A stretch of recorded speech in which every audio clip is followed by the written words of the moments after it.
बहुत ही हर्ष और उल्लास के साथ सभी लोग अपना राष्ट्रीय पर्व मना रहे हैं। और इस वर्ष की जो थीम थी हर घर तिरंगा, उसको लेकर हमने एक व्यापक आयोजन पूरे जनपद में बनाई थी। और उसका नेतृत्व करते हुए पूरे प्रदेश में और पूरे देश में ये कार्यक्रम आयोजित किए जा रहे हैं। हमारे जनपद में भी 6 लाख से ऊपर घरों में तिरंगा झंडा बनाया गया है। तो हम सबके लिए बहुत ही गर्व और ये उत्साह का विषय है।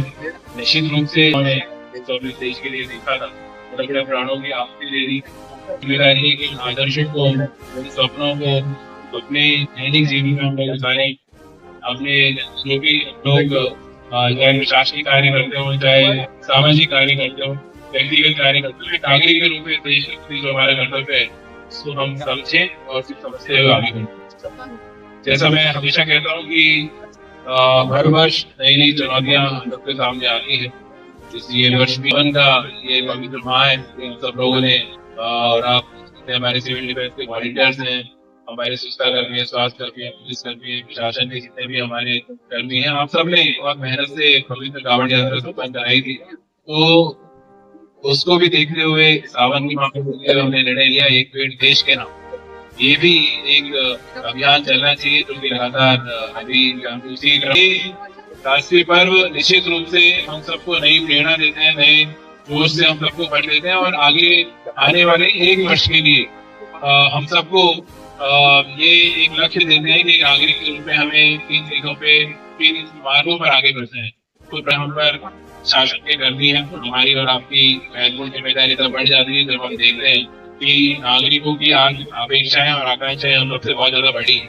आज सोशल मीडिया का दौर है और हर व्यक्ति जो उसके अंदर का भाव है देश के प्रति, शासन के प्रति, प्रशासन के प्रति, नागरिक के रूप में जो उसके अधिकार हैं, उन सबके लिए वो जागरूक है। तो समझिए बदलता भारत है और ये बदलती एक प्रशासन की पीढ़ी है जो नागरिक प्रथम के भाव के साथ में उनकी सेवा के लिए आगे खड़ी है और प्रतिपल उनकी सेवा करने के लिए तत्पर है। मैं भी व्यक्तिगत रूप से प्रयास करता हूँ कि जब कोई व्यक्ति हमारे पास आता है विभिन्न कार्यों के लिए तो उसमें हम न्यूनतम स्तर पर जाके उनकी चाहे एक समस्या हो लेकिन 3 सवाल और अगर हम पूछ लेते हैं उनसे कि आपको इस क्षेत्र में कोई आवश्यकता तो नहीं है, इस क्षेत्र में आवश्यकता तो नहीं है, तो बहुत सारे लोग अपनी व्यथा जब बताते हैं तो हम लोग उनकी सहायता करने में यहाँ पर सक्षम हो जाते हैं। तो ये आप मैं चाहूंगा कि मेरे सभी साथी अधिकारीगण, कर्मचारीगण भी रखें और किसी भाव के साथ में अनावश्यक किसी को हमारे नारायणों में को भी वो सारे संस्कार दें ताकि हमारी जो राष्ट्र प्रथम की भावना है, राष्ट्रीय एकता की भावना है और एक सामाजिक सद्भाव और एक दूसरे के साथ में हाथ से हाथ पकड़ते हुए आगे बढ़ने की जो भावना है वो और ज्यादा बलवती हो। हमारा देश निरंतर प्रगति करे, उत्तर प्रदेश निरंतर प्रगति करे और जनपद गाजियाबाद सभी नागरिकों के साथ में निरंतर प्रगति करे। इस अवसर पर मैं यही शुभकामनाएं देना चाहूंगा। आप सब लोग यहाँ पर आए, एक आयोजित किया गया सिविल डिफेंस की पूरी टीम को, सभी हमारे प्रशासनिक अधिकारियों को और सभी जितने हमारे यहाँ कर्मचारीगण हैं और अन्य सभी नागरिकगण हैं, आप सभी को बहुत बहुत धन्यवाद। साधु।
प्राप्त करने